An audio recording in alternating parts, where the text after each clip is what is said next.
you just said, 2,000 children with cancer or other problems, and that's really a beautiful gesture. That's really good, and we appreciate it. And we'll be working on the rest with Egypt. I think you're going to see some great progress. I think with Jordan, you're going to see some great progress. Three of us, and we'll have some others helping, and we're going to have some others at a very high level helping, and the whole thing will come. It's not a complex thing to do. And with the United States being in control of that piece of land, a fairly large piece of land, you're going to have stability in the Middle East for the first time. And the Palestinians, or the people that live now in Gaza, will be living beautifully in another location. They're going to be living safely. They're not going to be killed, murdered, and having to leave every 10 years, because I've been watching this for so many years. It's nothing but trouble. Everyone's being killed. They're being robbed. It's like living in hell. And they're going to end up having a great home, great families that don't have to get mugged and killed and beaten up and harassed by Hamas and everybody else. And I know we'll be able to work something. And what you just said about the 2,000 is fantastic. It's so beautiful. It's music to my ears. But we're going to be able to work something, and I know we'll be able to work something also with I believe, not 100%, but 99%. We're going to work out something with Egypt. But Mr. President, during your election campaign, Mr. President, how is the U.S. going to own Gaza? Your White House has made clear taxpayer dollars won't be used for this. So what money are you going to use to buy Gaza? We're not going to buy anything. We're going to have it, and we're going to keep it, and we're going to make sure that there's going to be peace, and there's not going to be any problem, and nobody's going to question it. And we're going to run it very properly, and eventually we'll have economic development at a very large scale, maybe the largest scale on that site. And we'll have lots of good things built there, including hotels and office buildings and housing and other things. And we'll make that site into what it should be. And the people from Gaza who wouldn't be able to be there for years, because you're talking about just to get it and prepare it and to take care of all of the problems that currently it has, as you know, tunnels, and people are in those tunnels. And you have some good people and some bad people, and you may have hostages right now. You know, you have the hostages possibly there. They don't know where they are. And, you know, I have a Saturday deadline, and I don't think they're going to make the deadline personally. I think they want to play tough guy, but we'll see how tough they are. But it's going to be a wonderful thing. It's going to be wonderful for the Middle East. I think it'll turn the Middle East. I think you're going to have peace in the Middle East. You're going to eventually have peace in the Middle East. Couldn't this deadline risk undermining the talks that you're having with the King today, and risk the kind of wider peace that you're trying to? Because we're not talking about a big situation. We're talking about something that can go very quickly. We're talking about it's going to go quickly. It's not going to take a long time, okay? That's not going to take a long time. You know bullies? You know what a bully is, right? You know, the bully, I've always, and I found it throughout my life, a bully is the weakest person. And they're bullies. Hamas is bullies. The weakest people are bullies. You know that, right? All right, go ahead. Mr. President, you were saying that Palestinians will live somewhere else safe. Where exactly do you want them to live? Well, it's not where I want them to live. It's going to be where we ultimately choose as a group. And I believe we'll have a parcel of land in Jordan. I believe we'll have a parcel of land in Egypt. We may have someplace else, but I think when we finish our talks, we'll have a place where they're going to live very happily and very safely. And, you know, don't forget, they only want to be on the Gaza Strip because they don't know anything else. They never had an alternative. And they don't want to be on the Gaza Strip, but they have no choice. They have to be.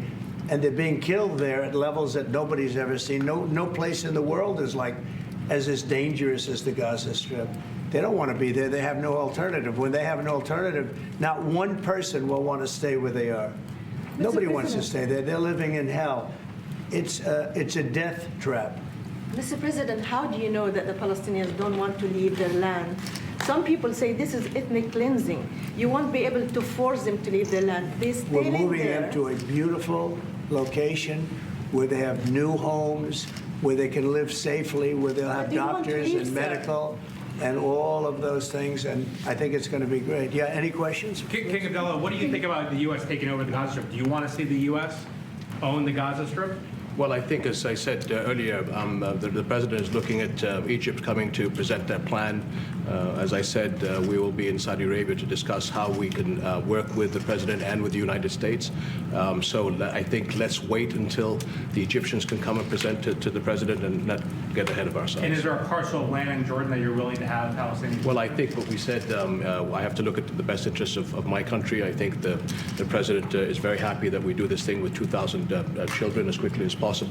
And again, I believe that the president is looking forward to getting a group of us Arabs here to discuss the overall plan. And last question, the 2,000 children, are those from the Gaza Strip? Absolutely, from the Gaza Are Strip. you willing to change your mind, Mr. That's from the President? Gaza Strip, the 2,000. Are you willing to change your mind if you hear the Egyptian and the Arab plan end of the month? If they present you something different, are you open to I another think plan? we sort of have gone down the line. We know pretty much what is going to be presented. And I think it's going to be something that's going to be magnificent for the Palestinians. They're going to be in love with it. I did very well with real estate. I can tell you about real estate. They're going to be in love with it. But Mr. President, doesn't concern you that moving 2 million people from It's a there? very small number of people relative to other things that have taken place over the decades and centuries. It's a very small number of people. And they're living a terrible life. Look at the way they're living now. Nobody's living like that in the entire world. They're living under buildings that are mostly fallen down and will continue to fall down. And they're living under. People are being killed every day. The conditions are horrible. There are no conditions anywhere in the world that are worse than the Gaza Strip right now. But don't you have Mr. concern President, that you can said all destabilize hell- Jordan and You said all Egypt? hell will break out if all the hostages are not released on Saturday. What did you mean by that? And are you encouraging Netanyahu to walk away from this deal? Have you talked about this with him? So directly? I've looked at at the condition of people coming out of the hostage situation, and it's horrible. I looked at the before and after yesterday. 3 young men. One is dead now, as you know, the older gentleman who died, which everybody said he was alive and well. He's dead. But the 3 young men, and I looked at them from a short while ago, and I looked at them now. They're emaciated. They look like Holocaust survivors. They looked, I mean, they'll get better, but they're in rough shape. They were treated really badly, and we've heard things from them since. And I think the reason that Hamas is playing so cute is because they saw the reaction to these 3 people that came out, and the other ones. Look, the one young lady had her hand blown off practically, and they were not in great shape either. But she's missing her fingers and a big part of her hand. You know what she did? She was stopping a bullet that was aimed at her. She went like that, then it blew off her hand. Now, I think I think they want time because I think the people that they have living are in such bad shape because they're sending the most healthy people out because they don't want to send the least healthy people out. And there was an uproar when they saw the people from yesterday. So these people so I don't want to do 2 and then we do another 2 in another week and then we do 4 in 3 weeks. No. They either have them out by Saturday at 12 o'clock or all bets are off. Mr. President, Mr. President, would you still consider withholding aid to those countries if they don't accept your plans to accept? Well, I don't want to say that because we've had such a good relationship and we're doing so well just in the short time that we've been talking. I mean, the king just made a statement. I didn't ask him to do that about literally saving 2,000 young children from the Gaza Strip. We didn't know about that. You didn't know about that. Nobody did except for the king and his son. I assume you told your son, right? And I just thought it was great. No, I think we'll do something. I don't have to threaten with money. We contribute a lot of money to Jordan and to Egypt, by the way, a lot, to both. But I don't have to threaten that. I think we're above that. I do believe we're above that. So. Would you consider other countries, not Jordan and Egypt? There was talks about Indonesia, Albania, other places. Yeah, sure, we would. And we have other countries that want to get involved. We have a lot of people that want to get involved. There's a great sense of wanting to help the Palestinians. There's a lot of good countries out there, people that rule those countries with big hearts, and this gentleman is at the top of the list. And if they don't want to leave, how are you going to force them, Mr. President? Oh, they're going to be great. They're going to be very happy. Can you Your give us a Majesty, sense, Your Mr. Majesty, President, should we may I- expect that the may I- Jordanian response would be part of a coordinated Arab response? The response will be from a multitude of countries, Arab, international. I know the Europeans want to step in. And again, we'll probably have to look to the help of the United States to make sure that COGAT, which is the clearing agency on the Israeli side, makes this as efficient as possible, because 2,000 kids, the best way to get to them is by helicopters and get them straight to our institutions. And I also believe that quite a few countries would also probably like to take some of those kids and have them treated in their hospitals. So we hope to launch this ASAP. Yes, and that's right. This should have been done by the Biden administration, but, you know, they didn't do anything. They didn't know what the hell they were doing. So this should have been done by the Biden administration. This should have never happened, because October 7th would have never happened if I were president. Zero chance of happening. You wouldn't have had that whole mess where the Middle East got blown up, and you wouldn't have had Ukraine and Russia fighting. That would have never happened. And by the way, we're making good progress there, I think. I really think we're making some very good progress. Mr. President, President, you've said how many before team are that you the putting in U.S. charge of would buy Gaza, and today you just said we're not going to buy Gaza. We're not going to have to buy. We're going to have Gaza. We don't have to buy. There's nothing to buy. We will have Gaza. What does that mean? No reason to buy. There is nothing to buy. It's Gaza. It's a war-torn area. We're going to take it. We're going to hold it. We're going to cherish it.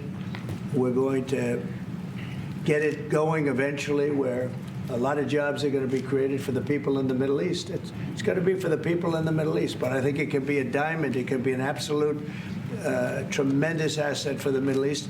And you're going to have peace. It's going to bring peace in the Middle East. Gaza, the way it is right now, every 10 years, you're going to have the same thing happening. I've watched it so long, all the death and destruction of Gaza. The civilization's been wiped out in Gaza.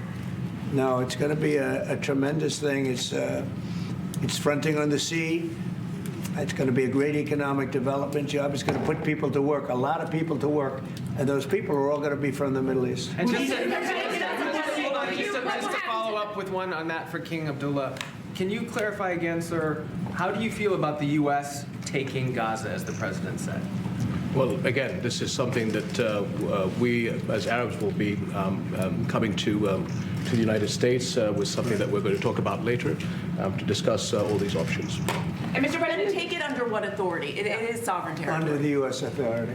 And Mr. President, would you seek to personally develop property in Gaza after this happens? No. I've had a great career in real estate. Mr. You know, when you've done what I've done in the last number of years, including the 4 years that we should have been doing something else, frankly, because people see that now for sure.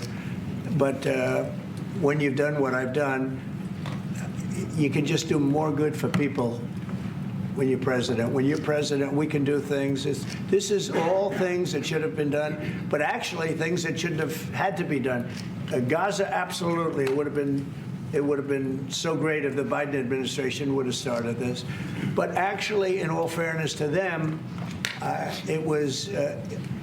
they should have never let it happen. It did happen. And because of the fact that they let this happen, this catastrophe of October 7th, something like this becomes practical and very real, meaning the development and all of the things that I've talked about with respect to the Gaza Strip. If you didn't have the October 7th catastrophe, and it was a horrible catastrophe, then probably you wouldn't be talking about that. But the only thing I can say is this is going to bring stability and peace to the Middle East. And ultimately, when it's developed, which will be in quite a while from now, because we want to let things calm down. But when it's developed, it's going to bring tremendous numbers of jobs to the Middle East, including the people of your country. Mr. President, what if it does not bring peace to the Middle East. There are many Palestinians, even though you say that everything is going to be beautiful, everything is going to be lovely, they're not going to want to go back. There are going to be people who want to go back and feel like that it is their right to do that. You haven't said, will there be any type of repercussions or anything that happens? We don't think that's going to happen. We think people are going to be very happy, thrilled. A lot of those people that you're talking about are going to end up maybe living there and maybe working there, but it'll be in a different form. We have had tremendous support for this project, and we think the biggest asset of the project is going to bring peace ultimately to the Middle East. All right. Mr. President, one last question. Go ahead, behind you. And you've asked enough. Mr. President, one of your promises on the campaign trail is to bring peace to the Middle East. It was a promise to your voters, Arab voters here. The Arab voters in the United States oppose this. What do you say to that? Well, if you look at Michigan, where we have a large Arab population, as you know, I was just telling the king that we won. As you know, I won the Arab population. Now, when I started off, I wasn't leading, and when I finished, a few months later, we started campaigning in Michigan. And when I finished, we won it by a tremendous amount, by 30 points. And my relationship with the Arab population has been fantastic, and my relationship with the Middle East is very good with all the countries, just about all the countries. Let's see, I would say all the countries. And they all want to do something, and they want to see peace in the Middle East. So all the stories you hear about the Middle East not really wanting peace, that they want war, they want this, they want to go a certain place, let me tell you, those stories are false. They want to have peace. I know them all very well. They want to have peace. They want to have a good life like other people. And this will be a big factor in bringing peace to the Middle East. Thank you very much, everybody. All right, guys.